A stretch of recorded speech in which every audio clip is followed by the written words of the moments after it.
Салам достор. Силердин саатыңар канча болду? Менде саат бла-бла-бла. Билейин окшошпаган деп мындай эле баштай берейинчи.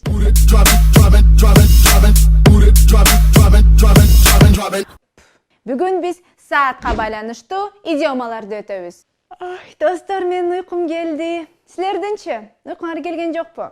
Take 40 winks деген тыныгуу алуу дегенди билдирет. Тыныгуу бирок уктоо. 10-20 мүнөткө бир аз тыныгуу алууну catch 40 winks деп койсоңор болот. Силердин мээңерге күндүз учурда 10-20 мүнөт уктап алуу пайдалуу болот дегенди билдирет.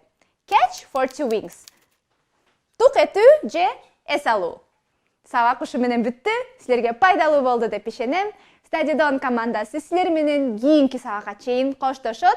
Биздин сабактарга келип жазылгыла дагы англис тилин биз менен чогуу үйрөнгүлө достор. Силерди күтөбүз. See you later. Bye bye.